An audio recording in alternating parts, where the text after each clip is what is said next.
Revoluções do globo. Revoluções gerais ou parciais. Item 1. Os períodos geológicos marcam as fases do aspecto geral do globo em consequência das suas transformações, mas, com exceção do período diluviano, que traz características de uma convulsão repentina, todos os demais transcorreram lentamente e sem transição brusca. Durante todo o tempo em que os elementos constitutivos do globo levaram para tomar suas posições, as mutações tiveram de ser generalizadas. Uma vez consolidada a base, só foi preciso se produzir modificações parciais na superfície. Item 2. Além das revoluções gerais, a Terra experimentou um grande número de perturbações locais que mudaram o aspecto de certas regiões. Como no tocante às outras, duas causas contribuíram aí: o fogo e a água. O fogo, seja por erupções vulcânicas que enterraram os terrenos próximos para baixo de grossas camadas de cinzas e lavas, fazendo desaparecer cidades e seus habitantes, seja por terremotos, seja por soerguimentos da crosta sólida, recuando as águas para as regiões mais baixas, seja pelo afundamento dessa mesma crosta em certos lugares, em maior ou menor extensão, para onde as águas se precipitaram, deixando outros terrenos descobertos. Foi assim que surgiram ilhas no meio do oceano, enquanto outras desapareceram, que porções de continentes foram separadas e formaram ilhas, que braços de mar, postos a seco, reuniram ilhas e continentes. A água, seja por irrupção ou arretraimento do mar em algumas costas, seja por desmoronamentos que, retendo as correntes d'água, formaram os lagos, seja por transbordamentos e inundações, seja, enfim, pelos aterros formados nas embocaduras dos rios.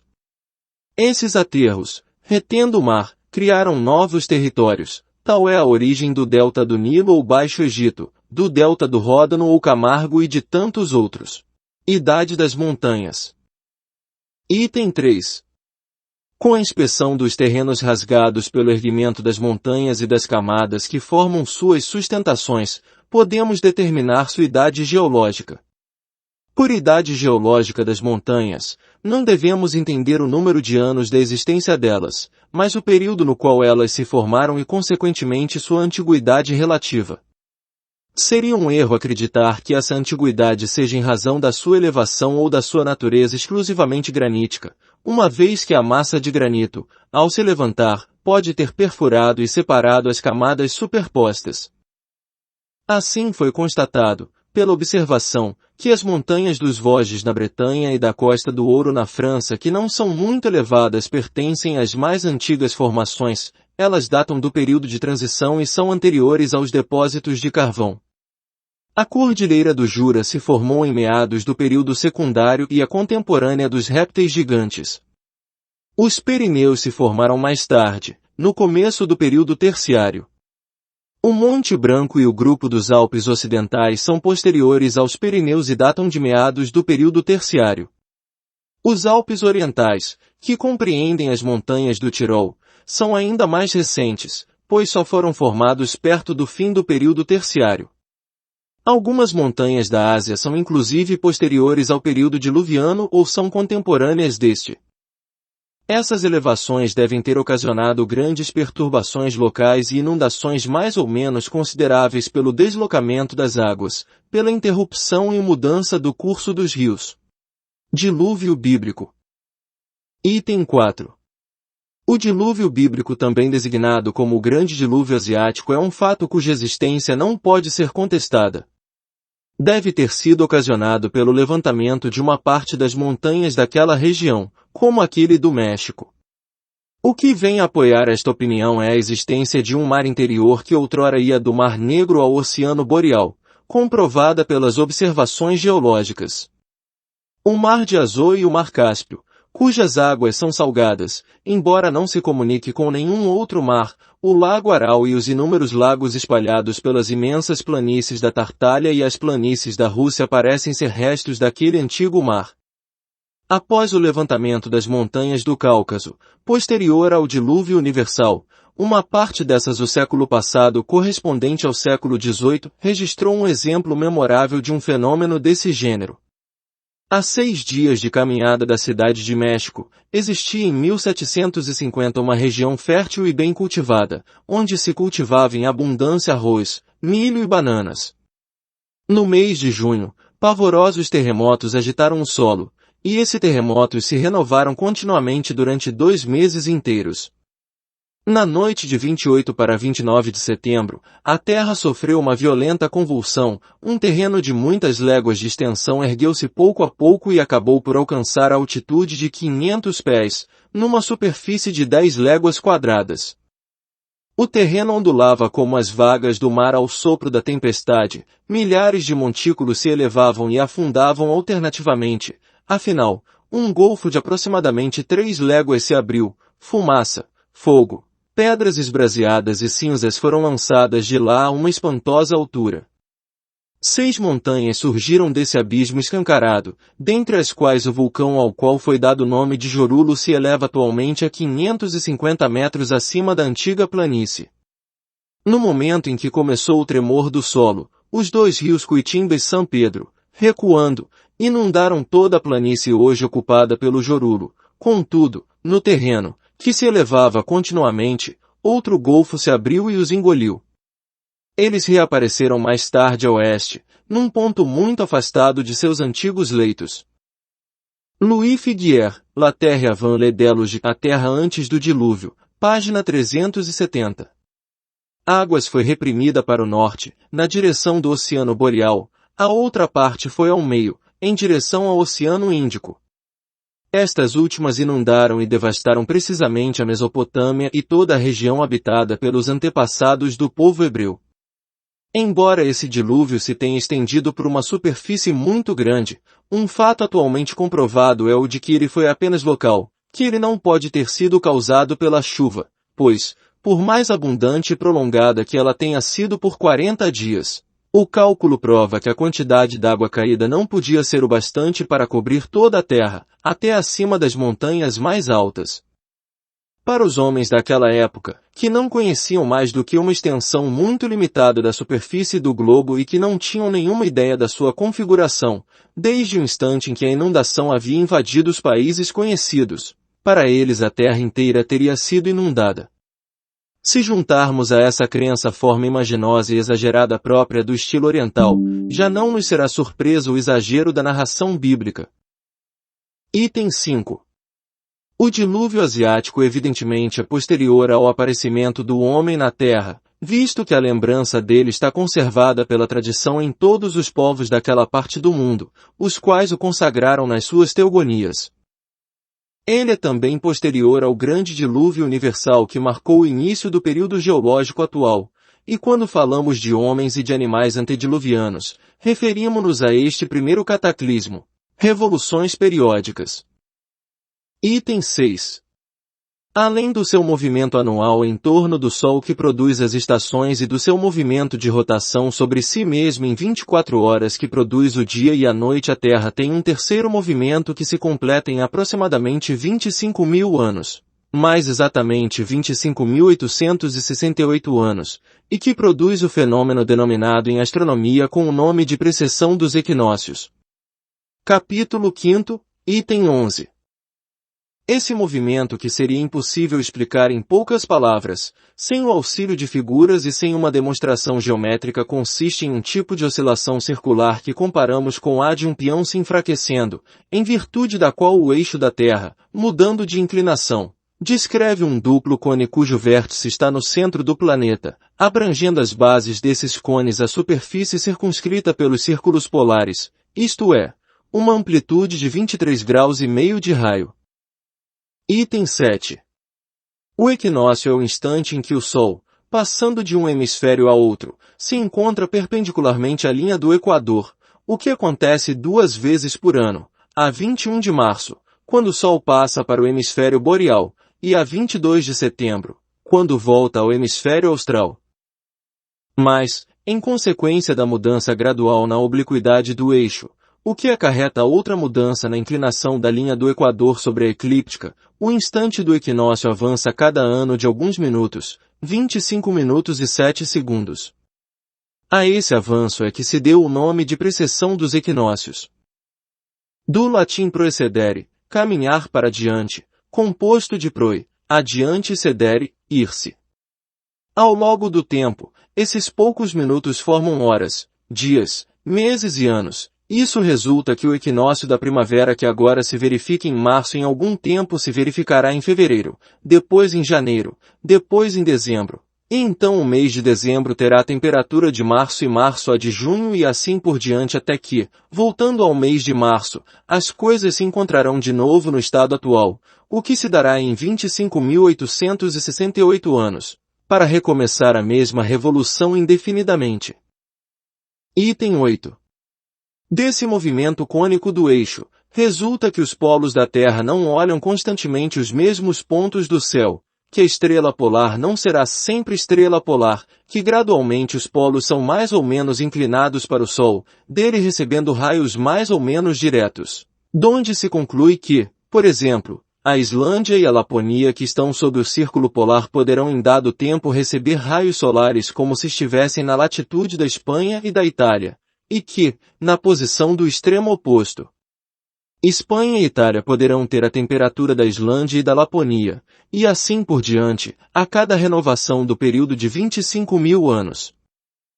Item 9. As consequências deste movimento ainda não puderam ser determinadas com precisão, porque só se pôde observar uma pequena parte da sua revolução. A respeito desse assunto nada mais há do que presunções, algumas das quais têm certa probabilidade. Essas consequências são: primeira, o aquecimento e o resfriamento alternativos dos polos, e por conseguinte, a fusão dos gelos polares durante a metade do período de 25.000 anos e a sua nova formação durante a outra metade desse período.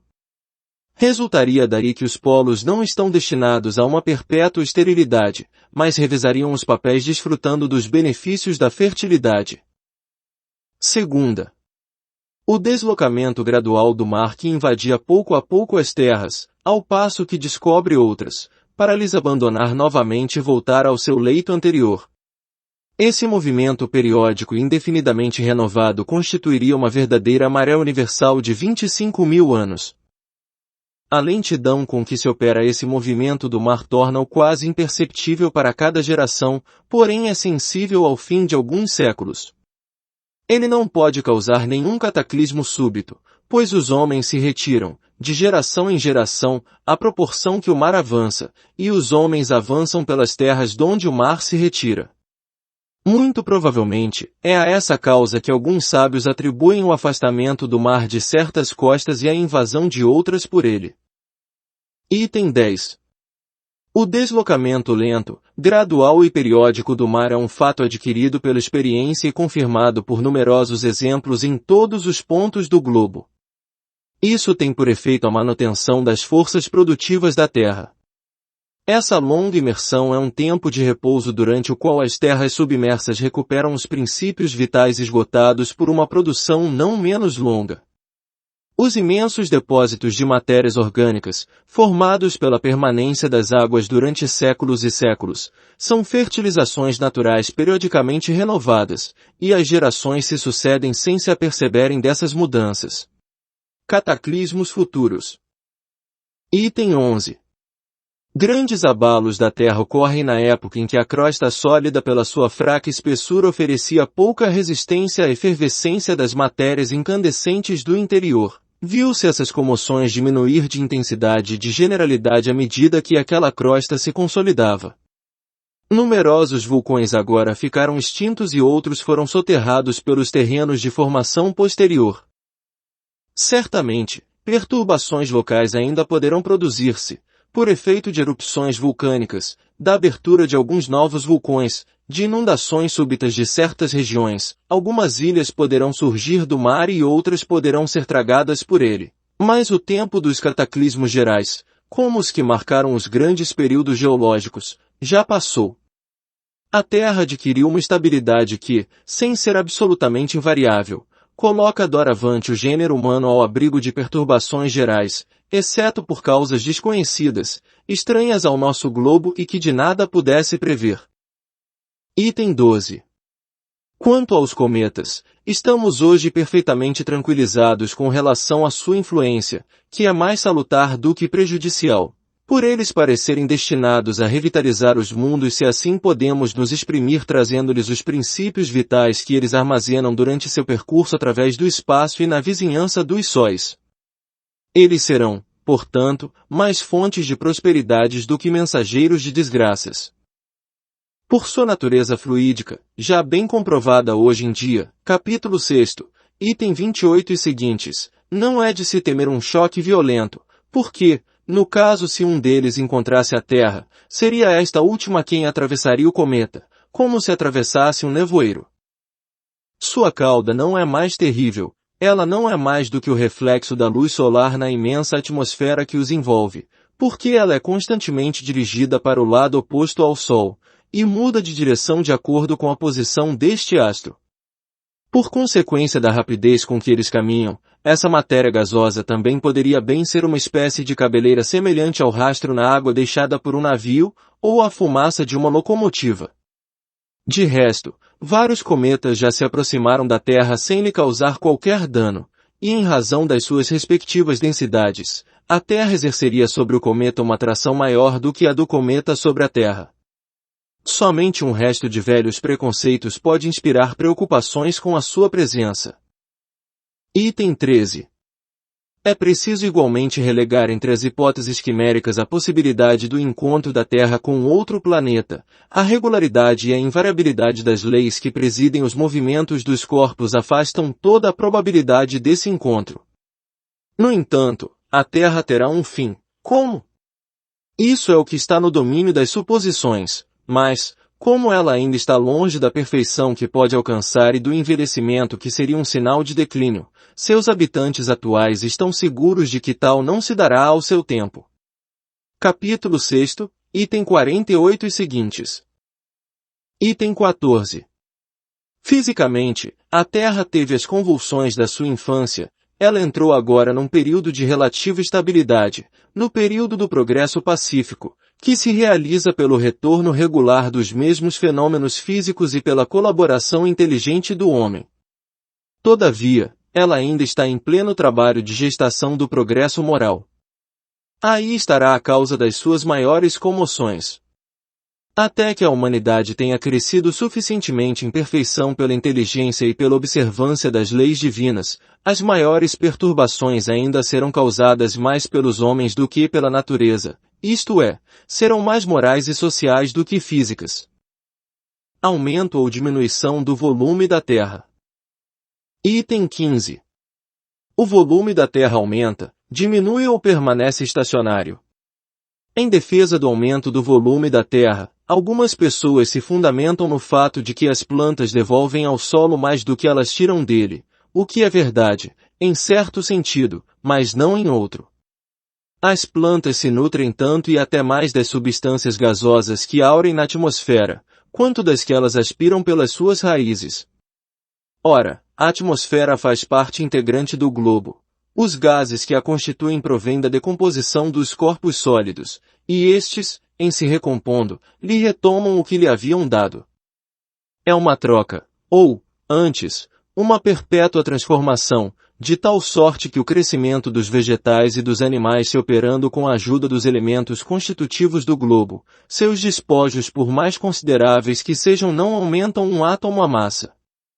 Se por essa causa a parte sólida do globo aumentasse de uma maneira permanente, isso se daria às custas da atmosfera, que diminuiria de outro tanto e acabaria por se tornar imprópria à vida, se não recuperasse, pela decomposição dos corpos sólidos, o que perde pela sua composição.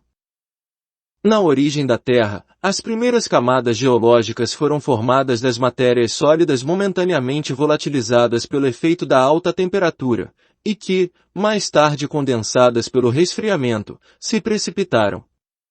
Incontestavelmente, elas elevaram um pouco a superfície do solo, mas sem acrescentarem nada à massa total, pois não foi mais do que um deslocamento de matéria. Quando a atmosfera, expurgada dos elementos estranhos que continha em suspensão, se encontrou no estado normal, as coisas tomaram o curso regular que desde então seguiram. Hoje, A menor modificação na constituição da atmosfera forçosamente acarretaria a destruição dos atuais habitantes, mas provavelmente também se formariam novas raças em outras condições. Considerada desse ponto de vista, a massa do globo, isto é, a soma das moléculas que compõem o conjunto de suas partes sólidas, líquidas e gasosas, é incontestavelmente a mesma desde sua origem. Se ele experimentasse uma dilatação ou uma condensação, seu volume aumentaria ou diminuiria, sem que a massa sofresse qualquer alteração. Portanto, se a Terra aumentasse de massa, isso seria pelo efeito de uma causa estranha, pois ela não poderia tirar de si mesma os elementos necessários ao seu aumento. De acordo com uma determinada opinião, o globo aumentaria de massa e de volume pelo afluxo da matéria cósmica interplanetária. Esta ideia nada tem de racional, mas é hipotética demais para ser admitida como princípio. Não é mais do que um sistema combatido por sistemas contrários, sobre os quais a ciência não está nada resolvida. Eis aqui, sobre esse assunto, a opinião do eminente espírito que ditou os sábios estudos uranográficos incertos anteriormente. No capítulo 6, os mundos se esgotam pelo envelhecimento e tendem a se dissolver para servir de elementos de formação a outros universos. Eles restituem pouco a pouco ao fluido cósmico universal do espaço aquilo que dele tiraram para se formarem. Além disso, todos os corpos se gastam pelo atrito. O movimento rápido e incessante do globo através do fluido cósmico tem por efeito diminuir constantemente a sua massa, se bem que de uma quantidade inapreciável em determinado tempo.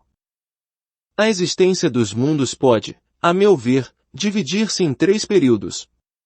Primeiro período, condensação da matéria, durante o qual o volume do globo diminui consideravelmente, e a massa permanecendo a mesma, é o período da infância. Segundo período, contração, solidificação da crosta, eclosão dos gérmens, desenvolvimento da vida até o aparecimento do tipo mais aperfeiçoado. Nesse momento, o globo está em toda a sua plenitude, é a época da virilidade, ele perde, mas muito pouco, os seus elementos constitutivos. À medida que seus habitantes progridem espiritualmente, passa ao período de decrescimento material, ele perde, não só por consequência do atrito, mas também pela desagregação das moléculas, como uma pedra dura que, corroída pelo tempo, acaba reduzida a poeira. Em seu duplo movimento de rotação e translação, ele deixa ao espaço parcelas fluidificadas da sua substância, até o momento em que sua dissolução esteja completa.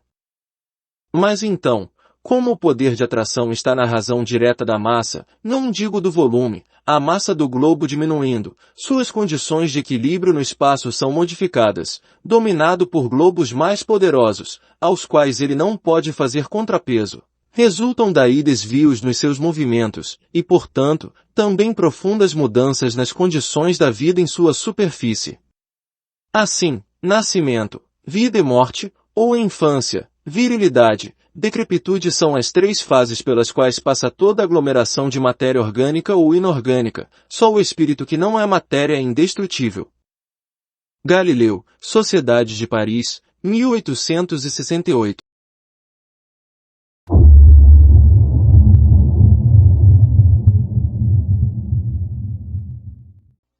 Olá, tudo bem? E aí, como é que foi o estudo da semana passada para cá? Hoje nós, conforme combinamos, vamos estudar o capítulo 8 e também o 9. Nós vamos estudar os 2 juntos. Como são temas assim bem delicados, veja bem, o capítulo 8, Teorias sobre a Formação da Terra. E o capítulo 9, Revoluções do Globo. Para a gente ter um pouquinho de segurança nessa abordagem, nós fomos buscar algum apoio nos estudos atuais que estão publicados na biblioteca da USP, Universidade de São Paulo. E lá eu achei uma matéria muito boa, um caderno de orientação dos estudantes de geologia. É muito interessante porque ele apresenta para nós um roteiro para a gente começar a analisar o assunto. O autor afirma literalmente assim, olha, entre os séculos XV e XX se tentou responder a 2 questões fundamentais. A primeira delas, os planetas e o Sol foram formados juntos?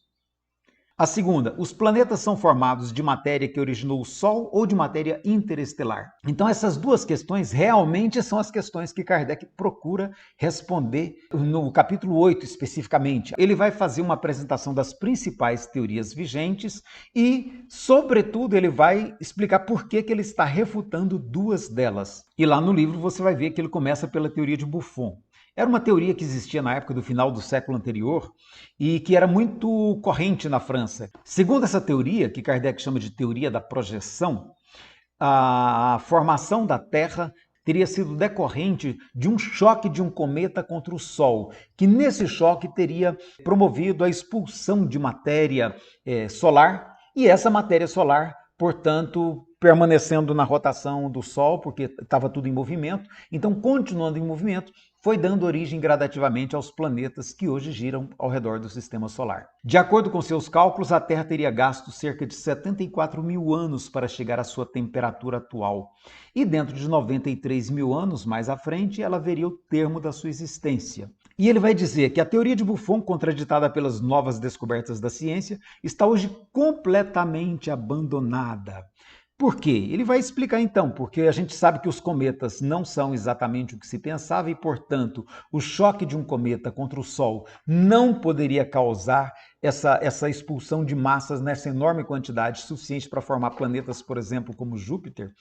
Ele vai dizer, sabe-se agora, porém, que os cometas são formados de uma matéria gasosa, que, embora condensada, é bastante rarefeita. Aí vem uma nota explicativa que é da editora. Ele vai dizer assim, olha, a ciência atualmente define os cometas como blocos de gelo e rocha, com alguns quilômetros de extensão. Quando um cometa se aproxima do Sol, o gelo superficial se evapora, formando aquela bola de vapor que adquire a forma de uma longa cauda. Já se sabe hoje, portanto, que a cauda dos cometas ela é totalmente vaporosa. A segunda teoria que Kardec vai analisar é a teoria da condensação. Ele chama de teoria da condensação. Essa teoria é a teoria que havia sido formulada por Immanuel Kant na virada do século e também por Jean-Pierre Laplace, que era francês e que viveu antes de Kardec. Portanto, a teoria de Kant e de Laplace é que era a mais aceita, a mais consistente. Kardec vai dizer, a teoria da formação da Terra pela condensação da matéria cósmica é a que hoje prevalece na ciência como a que a observação melhor justifica, a que resolve maior número de dificuldades e que se apoia, mais do que todas as outras, no grande princípio da unidade universal. Foi esta teoria que expomos no capítulo 6, intitulado Uranografia Geral. Essa teoria ainda hoje é considerada a melhor explicação para a formação dos astros no universo, das estrelas com os possíveis planetas que elas tenham girando ao redor de si. Essa imagem que eu estou apresentando aqui para você, inclusive, é uma imagem atual de um fenômeno que está sendo analisado pelos astrônomos, porque parece, tudo indica, que se refere a algum astro em formação, possivelmente um grande planeta que está sendo formado nesse momento. Os nossos modernos telescópios, com capacidade infinitamente maior do que os da época de Allan Kardec, permitem a observação desses fenômenos para além do nosso sistema solar, numa condição de observação muito mais privilegiada, dando sim elementos para uma análise bem mais consistente a respeito de como pode ter se dado essa formação. E aí eu quero trazer como é que a ciência hoje vê essa questão da unidade que Kardec entrevia,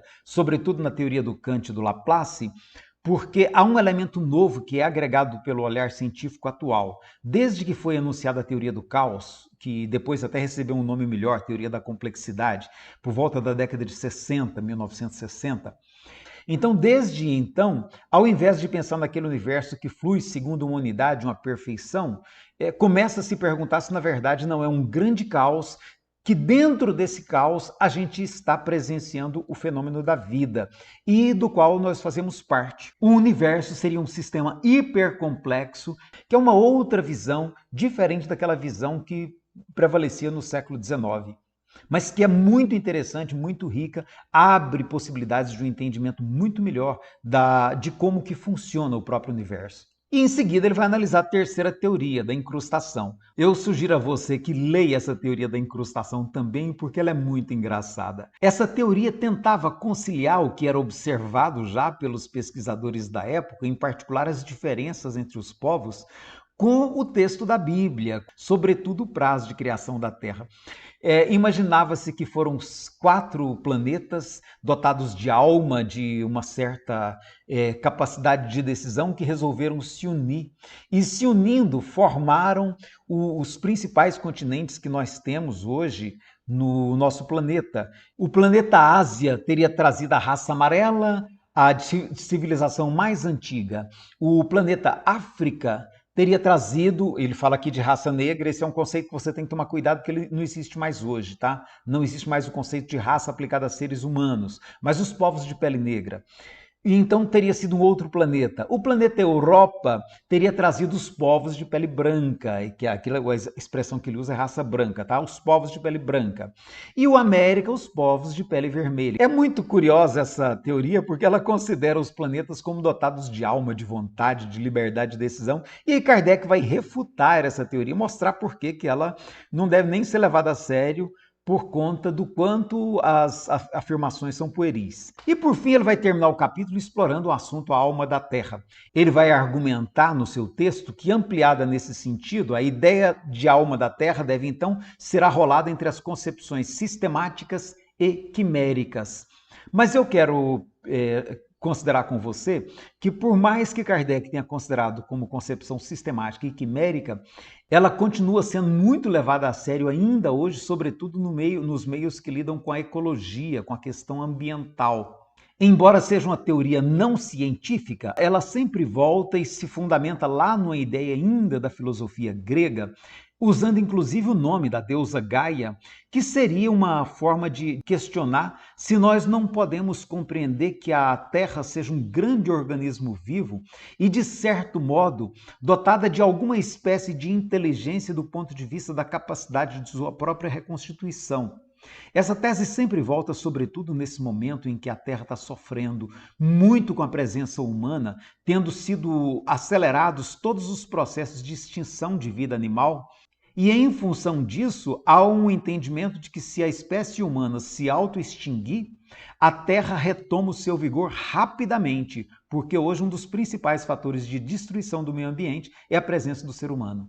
E vamos ao próximo capítulo, que é o capítulo 9, Revoluções do Globo. Vamos por partes, eu vou abordando cada tópico com você. Analisando as revoluções gerais ou parciais, Kardec começa logo no item 1, portanto, dizendo o seguinte: os períodos geológicos marcam as fases do aspecto geral do globo, em virtude das suas transformações. Aquilo que a gente viu no vídeo lá atrás, que as próprias formações rochosas de hoje nos dão pistas sobre como se deu a formação da Terra. Uma vez consolidada a base, apenas se devem ter produzido modificações parciais na superfície. Ele está falando desse resfriamento, dessa casca do planeta Terra.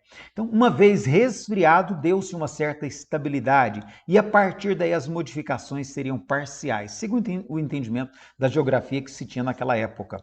Hoje, talvez esse desenvolvimento seja visto de uma maneira mais constante, da qual nós estamos vendo apenas um recorte dentro do qual nós estamos inseridos e que é uma fração de tempo muito pequena. E eu já vou passar rapidamente com você, porque ele chama de Idade das Montanhas. Ele vai dizer, está lá no item 3, examinando-se os terrenos dilacerados pelo erguimento das montanhas e das camadas que formam os contrafortes, é possível determinar-lhes a idade geológica. E ele vai concluir dizendo, esses levantamentos, devido aos vulcões, devido aos choques de placas, esses levantamentos devem ter ocasionado grandes perturbações locais e inundações mais ou menos consideráveis pelo deslocamento das águas, pela interrupção e mudança do curso dos rios.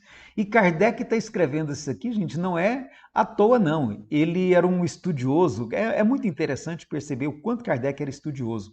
Tem uma nota de rodapé dele próprio aqui, que ele vai mostrar em que é que ele está se baseando para dizer isso. Nessa nota de rodapé, eu não vou ler toda ela com você, porque ela é muito extensa.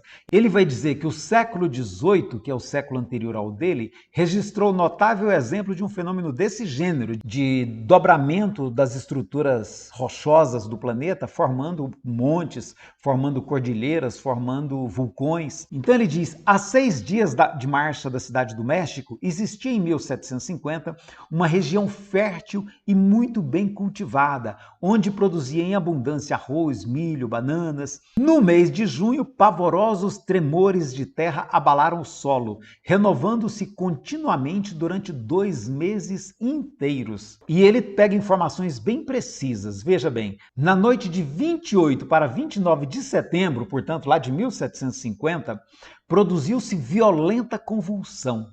Um território de muitas léguas de extensão começou a erguer-se pouco a pouco e acabou por alcançar a altitude de 500 pés. Esses 500 pés seriam algo em torno de 125 metros de altura, numa superfície de 10 léguas quadradas. Essas 10 léguas quadradas, se é que eu estou compreendendo direito, essa medida que ele usava aqui, seria em torno de 360 quilômetros quadrados, que tomando como referência, por exemplo, seria metade da área de Goiânia, do município inteiro de Goiânia, ou 1/4 da área da Grande São Paulo. Então, Kardec vai comentar aqui que o terreno ondulava como as águas do mar ao sopro da tempestade. Ao final, abriu-se um abismo de perto de 3 léguas. 3 léguas seria o quê?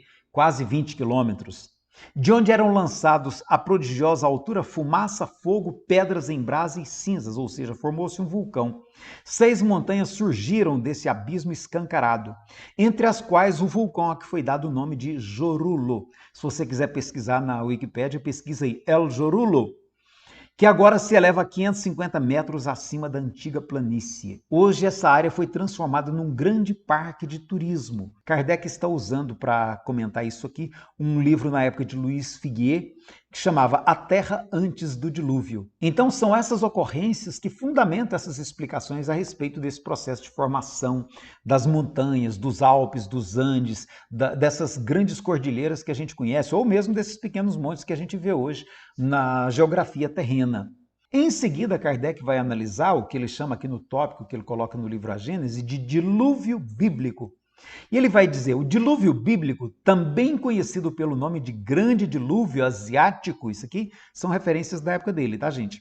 É um fato cuja existência não pode ser contestada. Deveu-se provavelmente ao levantamento de uma parte das montanhas daquela região, assim como aconteceu com aquela do México que ele citou no item anterior.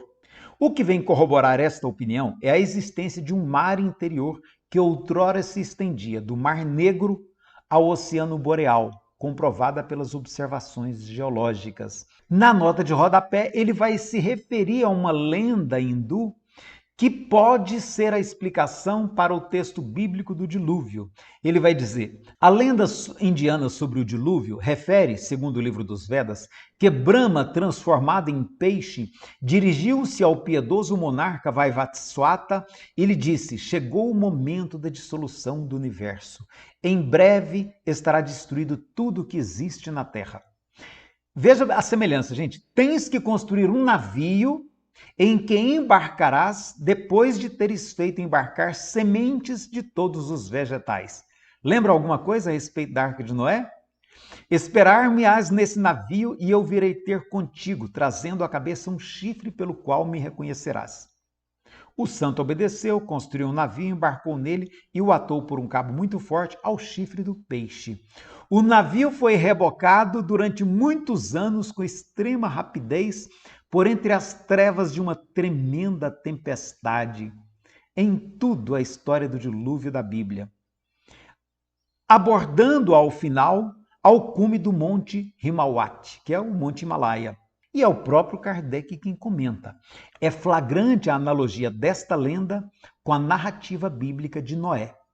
Da Índia, ela deve ter passado para o Egito como uma imensidão de outras crenças. E se nós formos pegar o livro do Gênesis, nós vamos ver que todo ele está inspirado em outras tradições religiosas que existiam antes de ele ter sido apropriado pela tradição judaica a princípio, imaginando-se que possa ter sido escrito por Moisés, se é que Moisés existiu.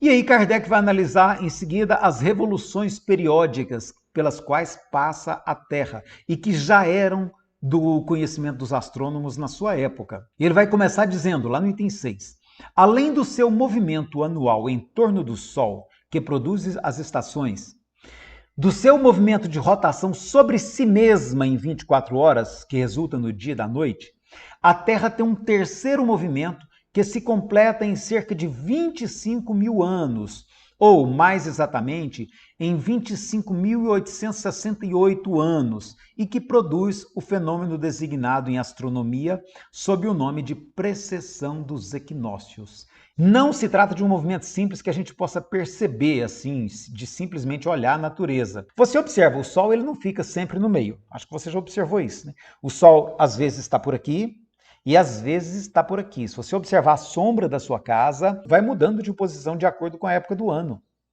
É esse movimento que Kardec está explicando que é o equinócio.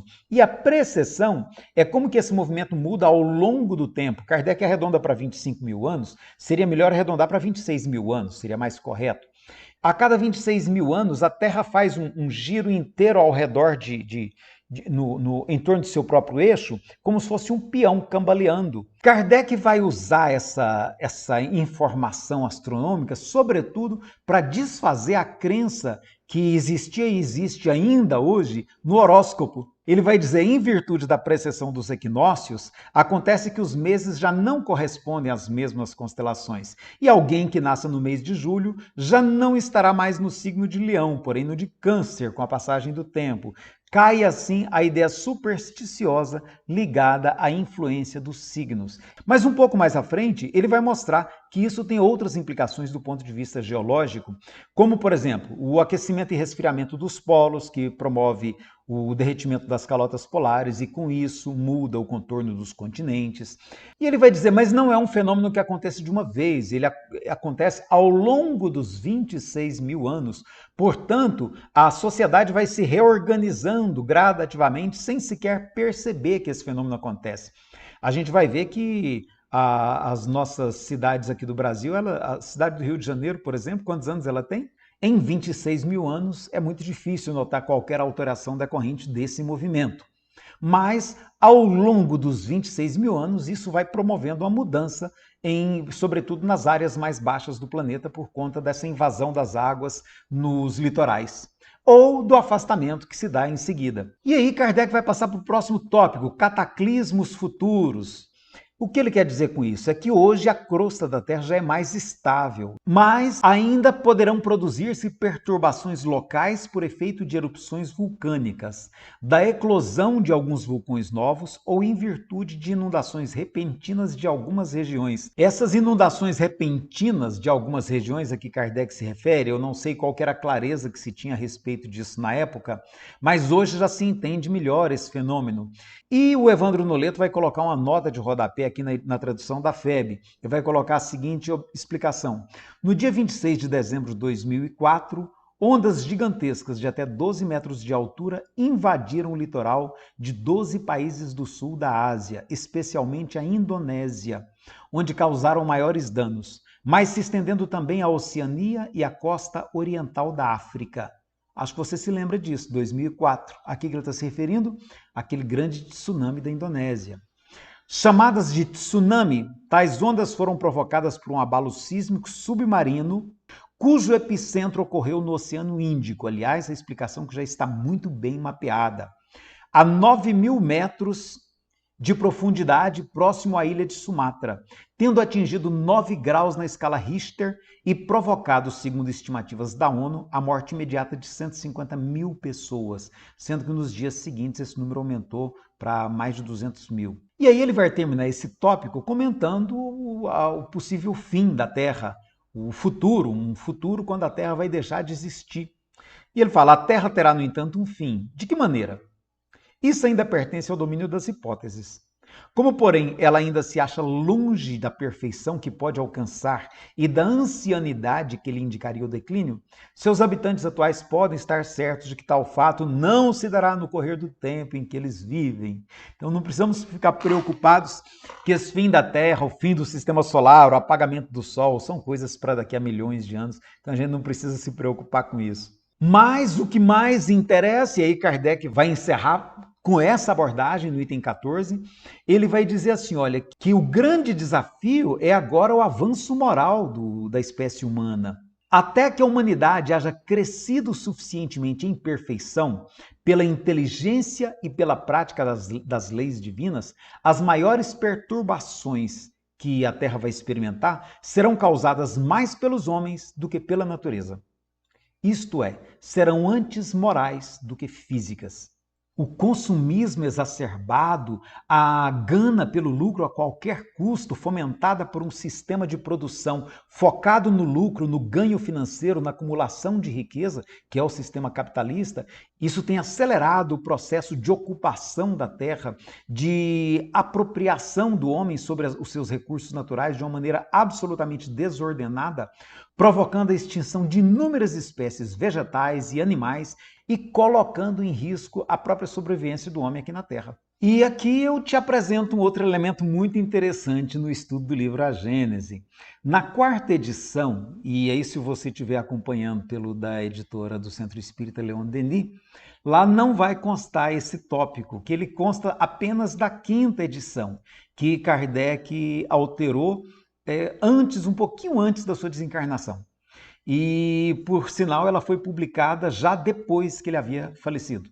Ele é intitulado Aumento e Diminuição do Volume da Terra. Essa mensagem foi obtida mediante evocação a partir da demanda de um correspondente, um assinante da Revista Espírita, que fez uma indagação a respeito disso para Allan Kardec. E aí Allan Kardec submete essa questão à Sociedade Parisiense e o médium Delian, que era contador, recebe essa mensagem assinada como Galileu Galilei. Vale a pena a gente ler essa mensagem que consta na quinta edição de A Gênese, até para a gente compreender melhor essa questão do processo mediúnico. Segundo o texto, que é atribuído a Galileu Galilei, todos os corpos se gastam pelo atrito.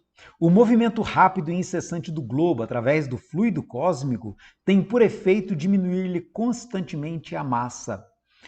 Hoje, do ponto de vista da astronomia moderna, essa explicação não se sustenta, tanto porque já foi constatado que não existe esse fluido cósmico que seria capaz de oferecer qualquer resistência aos corpos planetários que existem no cosmos, quanto porque também, ainda que existisse algum tipo de matéria semelhante, não há nada que ofereça esse tipo de resistência capaz de provocar uma reação de atrito, como está descrito no texto.